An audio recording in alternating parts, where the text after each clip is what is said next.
જય ગિરનારી મિત્રો, પાછા ભ્રમણ કરતાં કરતાં એક એવી જૂની પ્રાચીન જગ્યા ઉપર પહોંચ્યા છીએ.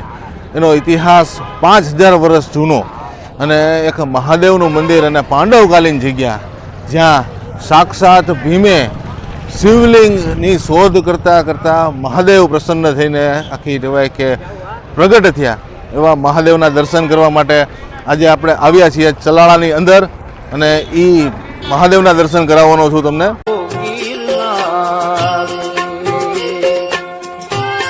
ચલાળા એટલે દાન બાપુનું ગામ તરીકે કહેવાય છે, પણ એ ગામમાં વચ્ચોવચ્ચ ચોરાની વચ્ચે એક ખૂબ જ જૂનું મહાદેવનું મંદિર, જેનું નામ છે શ્રી ભીમનાથ મહાદેવ મંદિર. કહેવાય છે કે 5000 વર્ષ જૂનો ઇતિહાસ સાથે ઘણા બધા સંતોની યાદો સાથે સાથે એક 4 શિવલિંગો તો ખૂબ જ જૂની, અને એની સિવાયની 10 થી 11 શિવલિંગો આ જગ્યામાં આવેલી છે. ચલાળાની અંદર આ જગ્યાનું લોકેશન હું મૂકી દઈશ, સાથે ડિસ્ક્રિપ્શનમાં પણ તમે જોઈ શકશો. અને એવી એને એક સંતની અને સાથે ઘણા બધા પાળિયાઓની યાદો આ જગ્યામાં આવેલી છે. એક સાથે બધી વસ્તુના તમને દર્શન કરાવવાનું છું, સાથે આનો ઇતિહાસ આપણા એના મહાત્મા મહંત છે એમની પાસેથી જાણવાના છીએ. તો ચાલો જઈએ અંદર અને દર્શન કરીએ. આ મેન મંદિરનો ગેટ છે, જ્યાં એક સાથે 4 શિવલિંગો આવેલી છે અને ઘણો બધો ઇતિહાસ છુપાયેલો છે. એની પહેલાં તમને એક જે અહીંયા મહાત્મા થઈ ગયા, જેમણે અહીંયા જીવતા સમાધિ લીધી, એવા સંત શ્રી ઉદયગીરી બાપુની સમાધિ છે. સાથે સાથે દોશી પરિવારના સુરાપુરા બાપાની પણ એક કહેવાય કે ખાંભી છે, અને સાથે ઘણા બધા બીજા પણ સુરાપુરા જે થઈ ગયા એમની ખાંભી છે, તેના દર્શન કરો. બાદમાં આપણે અંદર જઈએ અને એક 5000 વર્ષ જૂનો ધરોહરનો આપણે ઇતિહાસની ઝલક લઈએ. સંત શ્રી ઉદયગીરી બાપુ, એને એમની ચેતન સમાધિ ના અત્યારે હાલ આપણે દર્શન કરવા જઈ રહ્યા છીએ. જે મહાત્માએ અહીંયા જીવતા સમાધિ લીધી હોય અને એની 7મી પેઢી અત્યારે આ જગ્યામાં સેવા પૂજા કરતી હોય, એવા સંત શિરોમણી ઉદયગીરી બાપુની શિવલિંગ રૂપે સમાધિ રાખેલી છે, જેના આપણે દર્શન કરી રહ્યા છીએ. અને આ ઉદયગીરી બાપુની સમાધિની બાજુમાં જ આવેલી છે દોશી પરિવારના સુરાપુરા બાપા પૂજ્ય મેઘજી બાપાની અહીંયા ખાંભી. એમનો ઇતિહાસ પણ ખૂબ જ રસપ્રદ છે, તે પણ આપણે આગળ જાણવાના છીએ. કઈ રીતે અહીંયા ટૂંકમાં ઘણી બધી સમાધિ છે, તો એ સમાધિઓ કઈ રીતે અથવા તો પાળિયા કઈ રીતે અહીંયા થયા, એનો ઇતિહાસ આપણે આખો જાણવાના છીએ. સાથે સાથે અહીંયા બીજી પણ ઘણી બધી દરબારોની અને ઘણી બધી બીજી જ્ઞાતિની અહીંયા સમાધિઓ છે, ખાંભીઓ છે, સુરાપુરાની અને શૂરવીરોની ખાંભીઓ, જેના પણ અહીંયા દર્શન છે. આ જે બધા પાળિયાઓ છે એની 5-6 અહીંયા જે સેવા પૂજા કરતા હોય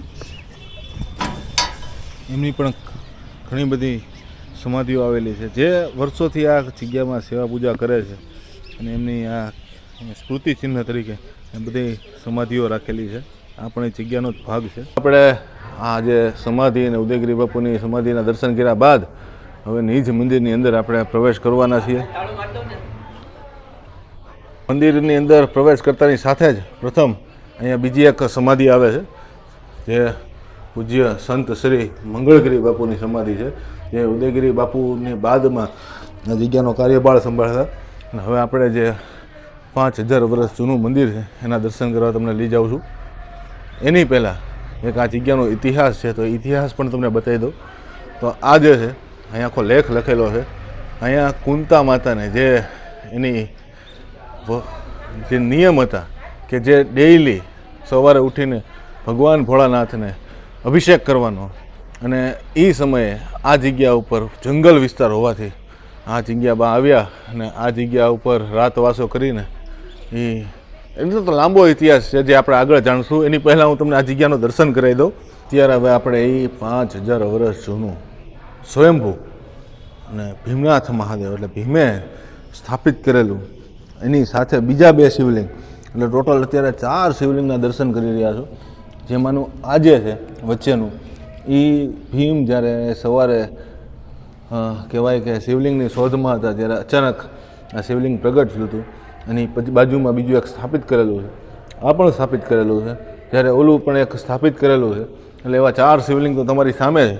અને એક આ જે તમે વડ જોઈ રહ્યા છો, વડનું ખૂબ જ જૂનું વૃક્ષ, એ પણ 5000 વર્ષ જૂનું છે. અને એની પણ એવી લોકવાયકા છે કે જ્યારે એને કટ કરવામાં આવતું ત્યારે નાગ દેવતા સાક્ષાત આવીને આ ઝાડને કટ ન થવા દેતા. આ ઝાડ તમને અત્યારે ભલે આવું સૂકું લાગતું હોય, આખું પોલું લાગતું હોય, પણ આ જ ઝાડ જ્યારે બહાર જાય ત્યારે એકદમ ઘટાટોપ ઝાડ થઈ જાય છે, એકદમ હરિયાળું ઝાડ થઈ જાય એવી આ ઝાડની લોકવાયકા છે. સાથે સાથે અત્યારે તમે આ મંદિરના ટૂંકમાં 4 શિવલિંગના દર્શન કર્યા. બહાર ઉદયગીરી બાપુની સમાધિ, પછી મંગળનાથ બાપુની મંગળગીરી બાપુની સમાધિ, અહીંયા ભીમનાથ મહાદેવનો ફોટો રૂપી દર્શન. હવે તમને દર્શન કરાવવું અહીંયા એક માતાજી જે પાર્વતીજી છે એમનો પણ મૂર્તિરૂપી દર્શન રાખેલા છે. એની સિવાય બીજી અહીંયા 5 ને 6 શિવલિંગની પણ સ્થાપના કરેલી છે. એટલે ટોટલ આ જગ્યામાં 12 શિવલિંગો આવેલી છે. એમાં 2 સમાધિ, બીજી 5-7 સ્થાપિત કરેલી, એક સ્વયંભૂ, સાથે ખૂબ જ જૂનું આ વડનું વૃક્ષ અને એવો જૂનો ઇતિહાસવાળી આ જગ્યા છે. બીજી 12 જ્યોતિર્લિંગના ફોટોરૂપી પણ દર્શન રાખેલા છે. સોમનાથ, મલ્લિકાર્જુન, મહાકાલેશ્વર, ઓમકારેશ્વર, સાથે વૈદ્યનાથ, ભીમાશંકર, રામેશ્વર, નાગેશ્વર, કાશી વિશ્વનાથ, ત્રંબકેશ્વર અને કેદારનાથ, અને સામે કૃષ્ણેશ્વર. બધી જ્યોતિર્લિંગ જે છે એમના દર્શન રાખેલા છે. અને સાંજના સમયે, આરતીના સમયે ખૂબ જ સુંદર એનો લાહવો પણ હોય છે. હવે આ મહાદેવના મંદિરની બહાર એક જલજલા ભૈરવ દાદાનું પણ સ્થાન છે, જે કહેવાય છે કે આ જગ્યાના રક્ષક છે. અને આ જગ્યા ઉપર એમને ઘણા બધા કહેવાય કે ચમત્કારો કરેલા છે. અને એવી બધી લોકવાયકા છે આ ભૈરવ દાદાની કે જે તમને હું આગળ કહીશ તો તમે પણ ચોંકી જશો. અત્યારે એ ભૈરવ દાદાના સ્થાન પાસે આપણે પહોંચી ગયા છીએ. એકદમ જાગૃત અને જલજલા ભૈરવ દાદાનું અહીંયા સ્થાન છે. લખ્યું છે ઓમ શ્રી કાલ ભૈરવાય નમઃ. અને આ ભૈરવ દાદા છે જે પણ આ જગ્યા ઉપર ઘણા બધા વર્ષોથી આ જગ્યા ઉપર છે અને એકદમ જાગૃત છે. અને આની લોકવાયકા અને આગળ તમને હું આખી માહિતી આપીશ કે કઈ રીતના ભૈરવ દાદાનું છે. અત્યારે તમે ભૈરવ દાદાની દર્શન કરી રહ્યા છો. ભૈરવ દાદાને સ્થાનની બાજુમાં જ આવેલું છે સુરાપુરા ગાંધી પરિવારના એક એના સુરાપુરા દાદા, અને સાથે સાથે બીજા બધા પરિવાર, દરબારો અને બીજા પરિવારના પણ અહીંયા સુરાપુરા દાદાનું સ્થાન છે. અને ખૂબ જ જૂની ખાંભીઓ પણ રાખેલી છે જેના પણ અહીંયા દર્શન છે. મહાદેવના પટાંગણમાં ખૂબ જ વિશાળ એવો હોલ છે, જે કહેવાય છે કે ધર્મશાળા છે. અને જે બાપુ થઈ ગયા એમની અહીંયા ટૂંકમાં બેઠક વ્યવસ્થા રાખેલી છે. અને મહેમાનો કે કોઈ દર્શનાર્થીઓ અહીંયા આવે તેમના માટેની ખૂબ સુંદર વ્યવસ્થા રાખેલી છે, પાણીની, ચાની અને બધી વ્યવસ્થા ટૂંકમાં અહીંયા છે. અને અહીંયા ગોસ્વામી પરિવારના ભગવાન બાપા, ગુલાબગીરી બાપુની અહીંયા બેઠક વ્યવસ્થા સ્થાન રાખેલું છે. અને વિશાળ એવો હોલ છે, બેઠક માટેની પણ ખૂબ સુંદર વ્યવસ્થા છે, સાથે એકદમ શાંતિવાળો માહોલ છે. હવે આપણે જાણીએ આગળ આ જગ્યાના જે સેવક છે, જે સેવા કરે છે વર્ષોથી, એમની પાસેથી આ જગ્યાનો ઇતિહાસ. હાલ આપણે છીએ આ જગ્યાના સેવક દિનેશગીરી બાપુ અને એમના ધર્મપત્ની શ્રી રેખાબેન પાસે, અને એની પાસેથી આપણે જાણીએ આ જગ્યાનો ઇતિહાસ. મારું નામ ગોસ્વામી રેખાબેન છે. ચલાલા ભીમનાથ મહાદેવ મંદિર છે. આ ઐતિહાસિક પુરાણ 5000 વર્ષ જૂનું આ મંદિર છે. જ્યારે કૌરવ અને પાંડવો ઝૂંટું રમ્યા હતા અને પાંડવોને જ્યારે વનવાસ મળ્યો હતો ત્યારે ફરતા ફરતા અહીંયા આવ્યા હતા. આ તુંગી ઋષિનો આશ્રમ જે તે સમયે હતો. ત્યારે અહીંયા રાતવાસો પાંડવો રહ્યા હતા. તો કુંતા માતાને નિયમ હતું કે શિવલિંગની પૂજા કર્યા વગર પાણી પણ ન પીવું. ત્યારે ભીમે અહીંયા સ્થાપિત કર્યું હતું શિવલિંગ, એટલે ભીમનાથ મહાદેવનું નામ પડ્યું છે આ મંદિરનું. અને અહીંયા બધા ખૂબ જ ધર્મપ્રેમી ભાઈ બહેનો દર્શન કરવા આવે છે અને ખૂબ જ માને છે દાદાને. અને અહીંયા માનતાઓ આવે છે અને પૂરી પણ થાય છે. બધા ખૂબ જ માને છે. અને અહીંયા શ્રાવણ મહિનામાં તો મેળો ભરાય છે, એટલે ખૂબ જ શિવભક્તો આવે છે અને દર્શન કરે છે. મંદિરમાં દર્શનનો વારો પણ ઓછો જલ્દી આવે નહીં.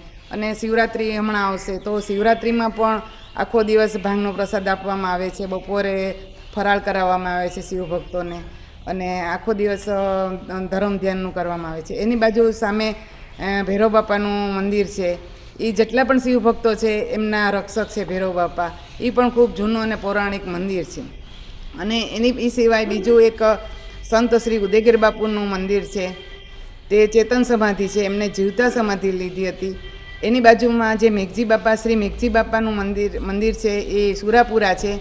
એમને બચાવવા માટે ઉદયગીરી બાપુએ કર્યું ટ્રાય, પણ એ બચી ન શક્યા અને બારવટિયાએ એમને મારી નાખ્યા. એટલે ત્યાં એમનું મંદિર બાંધવામાં આવ્યું છે, શ્રી મેઘજી બાપાનું. અને ત્યાં એ લોકો દોશી પરિવારના એ લોકો છેડાછેડી પણ ત્યાં છૂટે છે અને ખૂબ જ બધાને આસ્થા છે અને દર્શન કરવા આવે છે. ત્યાર પછી મંગળગીરી બાપુનું પણ એક મંદિર છે, તે પણ બહુ જૂનું પૌરાણિક મંદિર છે, એ પણ ચેતન સમાધિ છે. બીજું ભીમનાથ દાદાનું શિવલિંગ છે, એની બાજુમાં જ લાઈનમાં આરસનું એક શિવલિંગ છે. ઓકે. ચલાલાના એક ભાઈ પટેલ છે, એ ઓસ્ટ્રેલિયા રહે છે. તો એને સપનામાં આવ્યા હતા કે હું એમ કે તારા ખેતરમાં છું અને મને લઈ અને ભીમનાથ મહાદેવમાં સ્થાપિત કરી દે. એટલે ઓસ્ટ્રેલિયાથી ભાઈ પોતે ખેડૂત છે, તે આવ્યા અને પોતાના ખેતરમાં કંઈક 10 ફૂટ માટે એમ એવું કંઈક સપનામાં કીધું હતું, એટલું ખોદ્યું, એમાંથી શિવલિંગ નીકળ્યા આરસના અને એ અહીંયા સ્થાપિત કરી ગયા છે. તો એવી ખૂબ જ સુંદર જગ્યાને આપણે દર્શન કર્યા, એમનો ખૂબ જ સુંદર રસપ્રદ ઇતિહાસ જાણ્યો. ભૈરવ દાદાનું તો સાક્ષાત અહીંયા ટૂંકમાં કહેવાય કે આમ ચમત્કાર. વિડીયોમાં કીધું નથી પણ હું કહી દઉં, ભૈરવ દાદાને દારૂ ચડાવાય છે, જેટલો ઉજ્જૈનમાં કોતવાલ છે એને નથી ચડાવો તો એની કરતાં ડબલ દારૂ અહીંયા ભૈરવ દાદાને ચડવાય છે. ભૈરવ દાદાનું જે સ્થાન છે એની ઉપર એક નાનું એવું લિંગ જેવું સ્થાન છે, એ સ્થાનની અંદરથી દારૂ જ્યારે ચડાવવામાં આવે છે ત્યારે આખે ગમે એટલી બોટલ હોય, ગમે એટલું હોય, અને એના માનતા હોય એટલી આવે છે. અને એ માનતા પૂરી કરવા તમે આવો અને ત્યારે તમને કોઈ ટૂંકમાં ભૈરવ દાદાનું કામ થઈ ગયું હોય એટલે તમારે અહીંયા ન ચડાવો, એટલે કે તમારું આમ ટૂંકમાં એ ચડાવો એટલે ભૈરવ દાદા ખુશ. એવો સાક્ષાત ભૈરવ દાદાનું પણ અહીંયા સ્થાન છે, જેના પણ તમે દર્શન કરાવ્યા. ભીમનાથ મહાદેવ જે છે એના દર્શન કરાવ્યા. છેલ્લી જે વાત કરી કે અહીંયા સ્ફટિકની શિવલિંગ છે, તો એ પણ તમને બતાવી દઉં કે આ જે છેલ્લી શિવલિંગ છે એ સ્ફટિકની શિવલિંગ છે, જેની માતાજીએ વાત કરી એ પ્રમાણે આખી ખેતરમાંથી નીકળેલી છે. અને આવું આ પ્રાચીન મંદિર જે છે એના આપણે દર્શન કર્યા. આખી આ પણ અહીંયા ગામ લોકો દ્વારા જ સ્થાપિત કરેલા શિવલિંગો છે. ટોટલ 11 શિવલિંગો છે. અને આ બીલુનું ઝાડ છે. આ ઝાડનું નામ મેં વડ કીધું હતું પણ બીલુનું ઝાડ છે. હું અત્યારે મિસ્ટેક મારી સુધારી લઉં છું, એટલે કોઈ ભૂલચૂક થઈ હોય તો માફ કરજો. અને વિડીયો ગમ્યો હોય તો લાઇક કરજો. યુટ્યુબમાં જોતા હોય તો ચેનલને સબસ્ક્રાઈબ કરજો. ફેસબુકમાં જોતા હોય તો પેજને ફોલો કરજો. અને ઇન્સ્ટાગ્રામમાં રીલ પણ બનાવી છે, ઇન્સ્ટાગ્રામનું પેજ પણ ફોલો કરજો. અને આવી રીતે બન્યા રહેજો ગિરનારી ભૂમિઓમાં. નવી નવી જગ્યા, નવી નવી માહિતી લાવતો રહીશ. હું છું નીરવ વેંગુ. ફરી મળીએ નવા વિડીયો સાથે. ત્યાં સુધી જય ભીમનાથ મહાદેવ. આદેશ આદેશ અલખ નિરંજન. નમો નારાયણ. જય ગિરનારી.